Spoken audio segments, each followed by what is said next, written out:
Olá, hoje no Jaqueline Menezes Entrevista estamos com o pediatra Antônio Filho, doutor Antônio Filho, pediatra aqui em Garanhuns.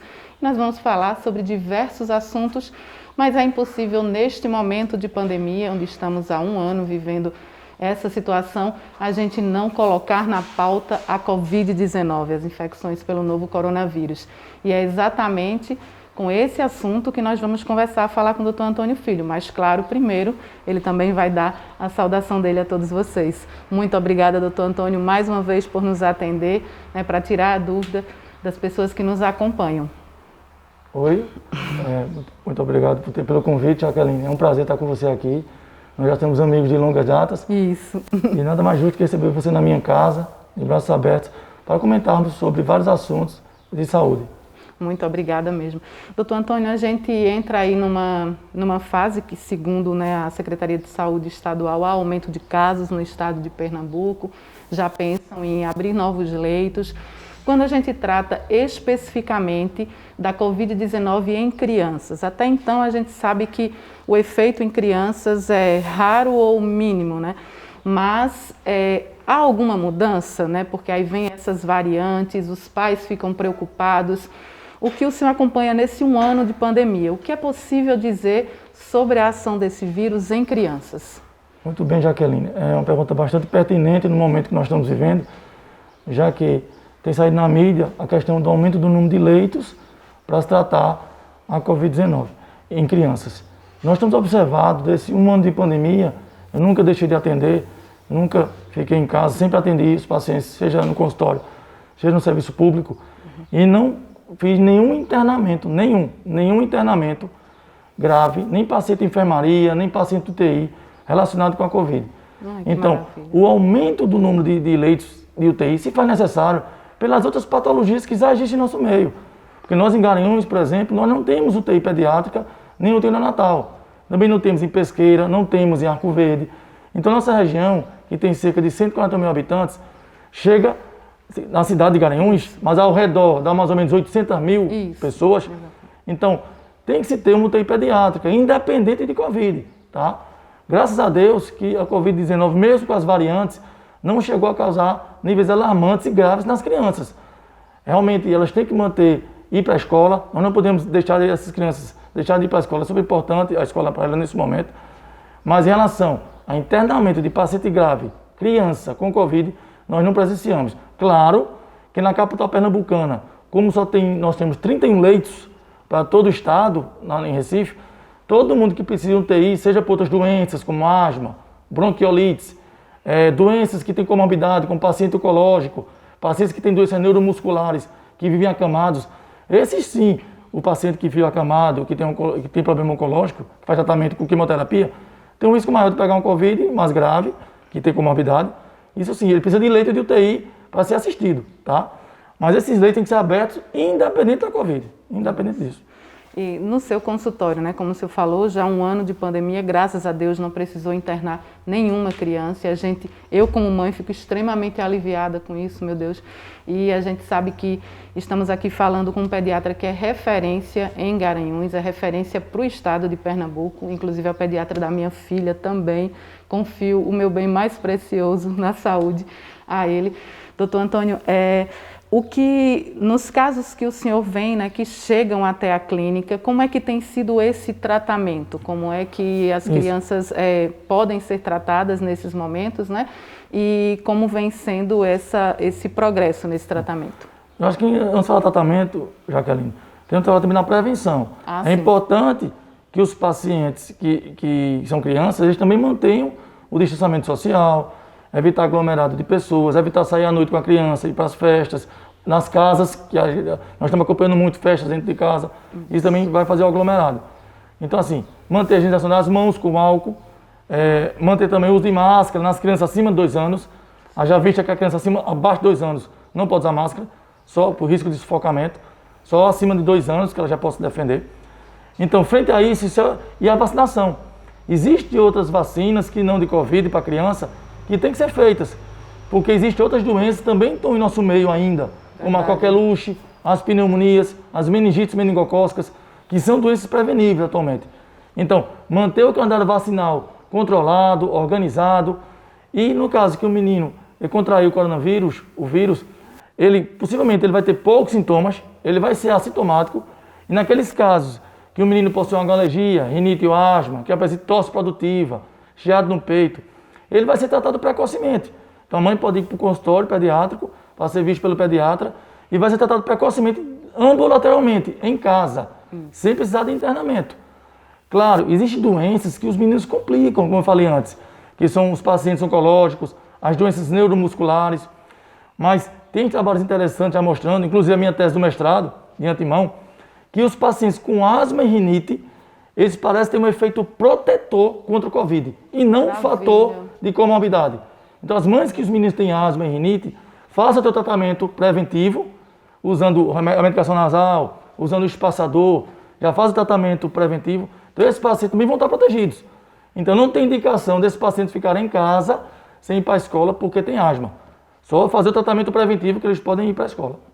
Pronto, aí vou reforçar novamente. O senhor falou aí bem do tratamento preventivo, mas quando chega, aparece algum sintoma, o ideal é levar imediatamente para o pediatra para ter esse tratamento mais breve possível. Até porque também os meninos eles podem também transmitir para os familiares, para os avós. Isso. Claro, uma pequena percentagem. Alguns estão saindo, e não é como se pensava também que o menino pegou e já está transmitindo.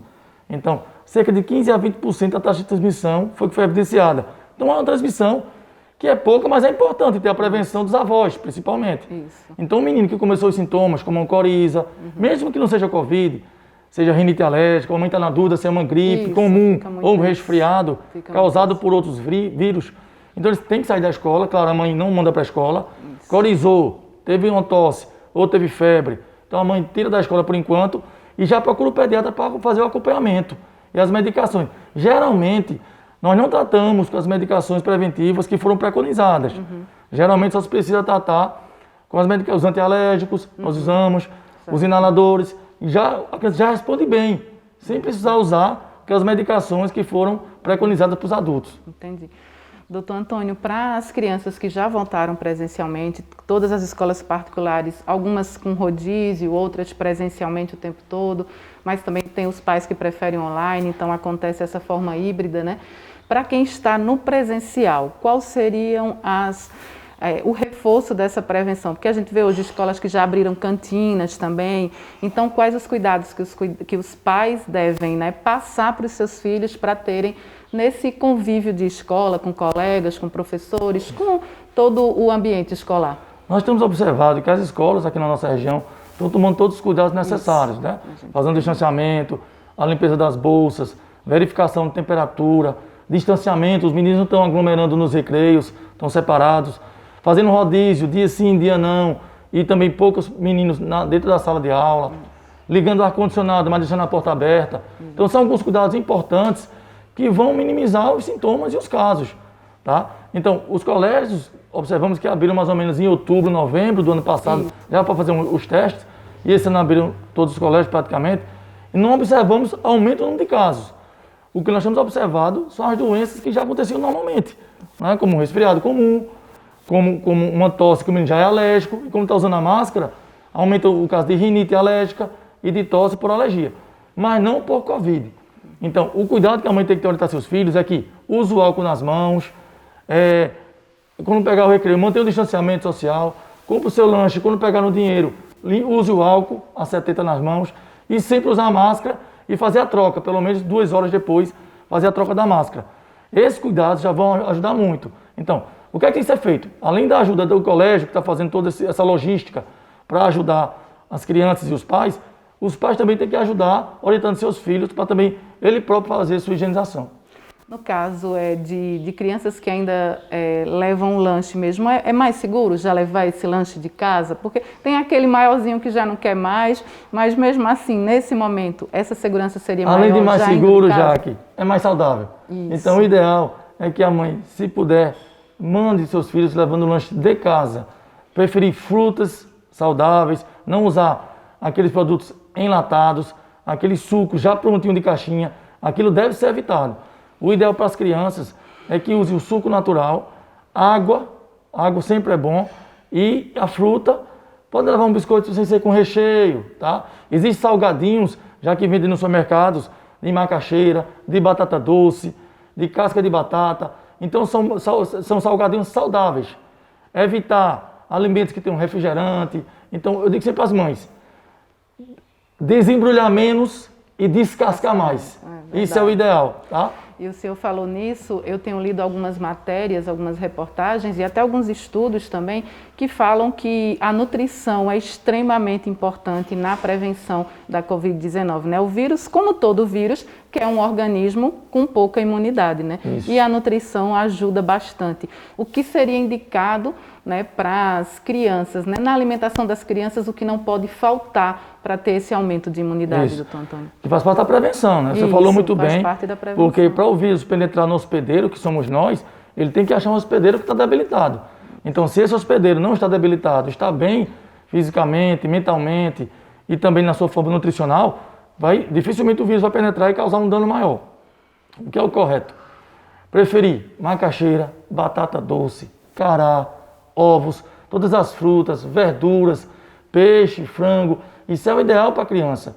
Evitar os usos dos produtos industrializados, suco de caixinha, chambinho, aqueles iogurtes. Então, assim, evitar esse tipo de alimentação que é rico em corante e muita lactose. Isso causa um dano na nossa saúde. Eu digo sempre que nosso intestino é nosso segundo cérebro. Então, se o intestino está bem, nosso corpo também está bem. Tudo começa com a alimentação. Nós observamos que a maioria das queixas em crianças no consultório é devido à alimentação mal direcionada. Além disso, Jaqueline, o ideal também é fazer o suporte vitamínico na criança. A vitamina D é suma importância para que o sistema imunológico esteja adequado. O ferro e a vitamina C. Claro que é bom a mãe procurar o pediatra para dosar, fazer os exames, para fazer a reposição correta da vitamina D, do ferro, da vitamina C, porque cada indivíduo tem sua particularidade. Então as doses são diferentes. Não é decorar a dose do vizinho e começar a fazer sem ordem médica. O senhor também atende adolescentes e a gente vê assim que o adolescente ele acaba se expondo mais. A criança sai mais com os pais, tem horários mais regrados, mas o adolescente acaba saindo muito em grupo, em turmas, às vezes tem um encontro de fim de semana, não é só, são poucos, mas já aglomera ali pessoas de várias casas. O senhor tem tido algum atendimento de adolescente e assim, precisa ter uma consciência maior desse grupo nessa questão do contágio, de levar para outras pessoas, mais cuidado também? O ideal, na verdade, é evitar essa aglomeração dos adolescentes, porque já estão indo para a escola. Então, para a gente abrir mão da escola, que é de suma importância para o adolescente, porque ele vai ter que fazer o Enem, o seriado. Então, evitar o aglomerado e optar porque ele saia de casa para praticar um esporte, que é importante, e também que vá para a escola. Mas não evitar os aglomerados, os shopping centers, as festinhas, porque isso vai aglomerar mais e, consequentemente, vai propagar o vírus. É interessante também que o adolescente também tem que praticar esporte e fazer suplemento vitamínico, né? Porque o adolescente, principalmente as meninas, estão na fase menstrual, então dá anemia, fadiga, eles começam a ingerir pouco alimento, porque eles fazem muito exercício e ingerem pouco.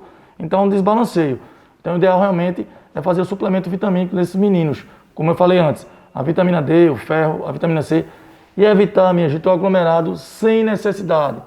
Eu até brinco no consultório que Deus ajuda quando você vai trabalhar e volta para casa, quando o menino vai para a escola estudar e volta para casa, mas quando você vai para a festa, você exagera, aí sim tem um risco maior da infecção, tá? E o adolescente também é um transmissor, ele vai acabar transmitindo para o idoso que está dentro de casa, que é nosso mais, o bem querido, né, que é nossos avós, claro. Então é importante essa prevenção.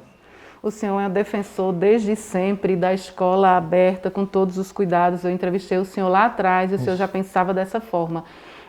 Doutor Antônio, o senhor me dizia exatamente que a sua preocupação era porque essas crianças isoladas, essas crianças em casa, sem um convívio social, já estava se gerando outras doenças que às vezes estavam trazendo muito mais complicações. Isso não mesmo. O senhor tem atendido casos nesse sentido de doenças psicológicas, doenças que estão afetando essa Nós parte? já estávamos prevendo isso no início da pandemia, e isso realmente aconteceu após um ano de pandemia, que o número de casos de Covid graves em crianças não foram vistos aqui na nossa região, o excesso do número de pacientes, meninos graves precisando de internamento e de UTI, isso não aconteceu. Porém, o que nós estamos vendo é o aumento do número de casos da ansiedade, da depressão no adolescente, na diminuição da cognição, da inteligência, nos meninos pequenos que precisam ser alfabetizados. estão com dificuldade em falar, em escrever. Isso sim é um dano que vai demorar para ser revertido. Tem que ter uma equipe multidisciplinar, como terapia ocupacional, como psicólogos, como fonoaudiologia. Então o ideal é que essas crianças realmente vão para a escola, porque o índice continua muito baixo de meninos infectados e muito menos ainda os meninos que foram graves, a não ser aqueles que têm comorbidade.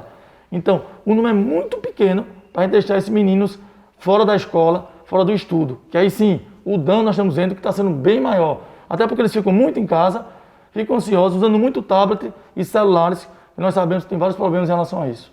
Você falou agora aí o uso de tablets e celulares, as brincadeiras ao ar livre, né? Os pais nos momentos porque a maioria dos pais trabalham fora, mas esse fim de semana com eles tem que ser melhor aproveitado, né, doutor Antônio? Aproveitar locais ao ar livre, fazer brincadeiras que eles se movimentem, isso é importante. É o ideal, Jaqueline, que os pais participem agora das brincadeiras da criança, joguem futebol com seu filho, possam brincar, na época da gente é peão, bola de gude, pipa, então esse é o ideal. Quem mora em condomínio é até melhor, mas que pode ir para o quintal de casa, pode ir para a frente da casa, brincar com seu filho, sem problema nenhum.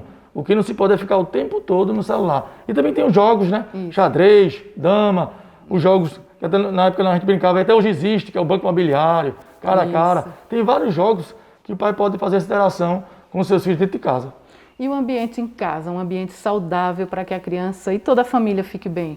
Ambiente arejado, doutor Antônio, como seria assim, essas regras também para o nosso convívio familiar? Isso. O ambiente lúdico sempre é importante para a criança, né? As crianças menores de 2, 3 anos, 4, 5 anos, elas têm que ter uma área para brincadeira, uma área que tenha tapete de borracha, que ela possa engatear, possa pular, tá? Com brinquedos, que tem que ser cuidado com os brinquedos adequados para a idade, para evitar risco de acidentes. Lembrar também de fechar as tomadas da casa, que a criança tem essa questão de colocar o dedinho na tomada, tem muito cuidado. E os brinquedos lúdicos, brinquedos que não possam engolir, brinquedos que possam ser adequados para a idade da criança. E um local arejado, local que tenha janela, deixar a janela aberta. Evitar nos pacientes alérgicos o uso de ventiladores, que pode estimular a tosse e a rinite. Se preferir, melhor usar o ar-condicionado e fazer a limpeza pelo menos uma vez no mês. E como nós estamos numa pandemia, de 15 em 15 dias também é o ideal fazer essa limpeza. Então, frente a isso, o menino brincar no quintal, brincar na areia, tá? Então isso é importante para a criança se envolver. Se puder fazer natação, é o ideal também. A criança pode aprender a nadar, inclusive a partir de 6 meses, já está indicado a natação. Quem não puder fazer nos clubes, pode fazer em casa, quem tem um profissional habilitado para isso. Ou então brincar na rua, em frente de casa, também está indicado, tá? O que não se pode ainda, eu sempre bato na tecla, porque foi-se visto que a maioria das contaminações se fazem em grupos de famílias diferentes, quando se fazem festa dentro de casa. É aí que ocorre a contaminação maior. Tá? Dificilmente vai acontecer, porque você vai trabalhar e você fez a sua proteção individual e voltou para casa. Tá? A não ser, claro, o profissional médico que está ali no dia a dia, no UTI, que aí o vírus está circulando até 24 horas, então o risco é maior. Mas nas nossas profissões, na sua profissão, você vai, entrevistou, foi para casa direitinho, não vai ter problema. Agora, claro, porque nas festas acontece o abraço, o beijo, o aperto de mão, ninguém usa máscara, então o risco, o pessoal esquece. A gente vai beber, aí quando na bebida também esquece, acaba que ocorre a contaminação.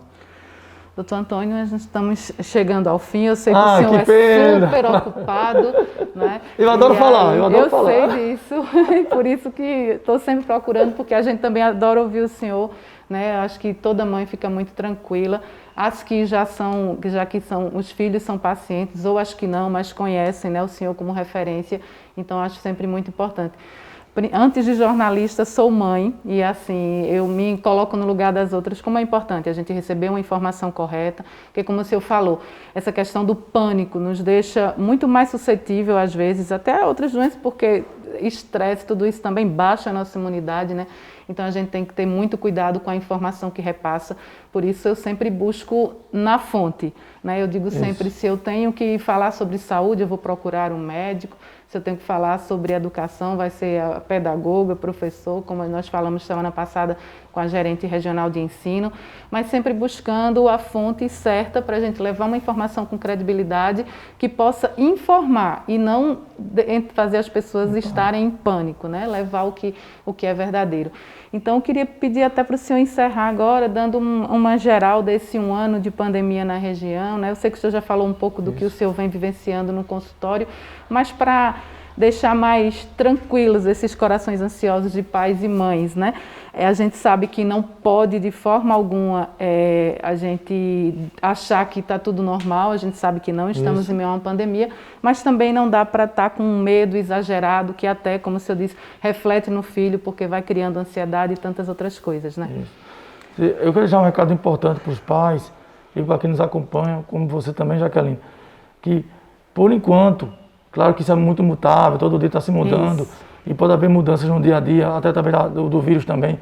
Mas as variantes que estão acontecendo, como também, desde o início da pandemia, nós não temos observado os casos graves de Covid em crianças que precisam de UTI, a não ser aqueles pacientes, como eu falei, com comorbidades importantes.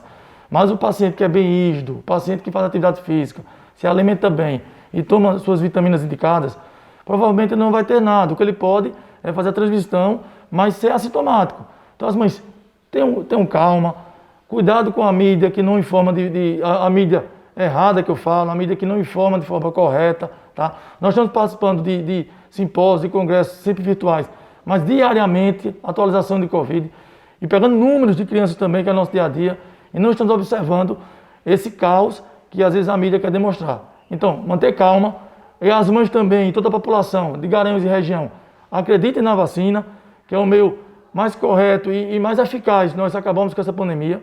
Então, esse ano, eu falei sempre isso, que esse ano é o ano das vacinas. Esse ano vão surgir muitas opções de vacinas importantes e que nós só vamos começar essa batalha com a ajuda da população, fazendo o que é o correto e também fazendo a vacinação. Isso. Então, essa vacinação, né, em massa... Só dá para vencer com vacina. Isso, que até o final do ano nós vamos fazer essa vacinação em massa, vamos conseguir. Então, a pandemia não vai acabar agora. É questão de mais 1 ano, 2 anos, e a vacina possivelmente vai ser anual, então a vacina vai fazer parte do calendário nosso, então vamos acreditar nelas, e se você tem a oportunidade de vacinar, não tenha medo, bote seu bracinho lá e vacine, que nós vamos conseguir vencer a pandemia. Ainda não surgiu vacinas para crianças, isso, ele perguntar, né? já Que é acima de 18 anos, isso. Mas já tem alguns laboratórios fazendo as pesquisas para crianças, os meninos abaixo de 18 anos. Então vai ser outro avanço também durante esse ano. Então calma, minha gente. E manda os meninos para a escola, eles têm que estudar, porque não compensa mandar o menino ficar em casa, se nós, em 1 ano de pandemia, não internamos ninguém aqui em Garanhuns, na região, com Covid, nem precisou ficar em UTI. Então não justifica esses meninos não irem para a escola. Ok, muito obrigada, doutor Antônio Filho, mais uma vez, dessa vez nos recebendo na sua casa, abrindo suas portas para a gente agradece demais, porque isso se chama confiança, né? Então, muito obrigada mesmo por sempre nos atender e sempre estar disposto a informar a todos, porque essa informação verdadeira, correta, nos tranquiliza, né? E faz com que a gente siga mais tranquilo nesse momento tão difícil para todo mundo. Eu quero agradecer, Jaqueline, a oportunidade de te informar a população, notícias quentes, notícias que vão sair no dia a dia. E agradecer a você pela confiança, né, de muito tempo. E nós vamos ter esse papel importante, né, de sempre estar diariamente ou semanalmente, mensalmente, comunicando o que tem mais novo para a população de Garanhuns de região. Ok, muito obrigada a todos vocês. Até o próximo Jaqueline Menezes Entrevista.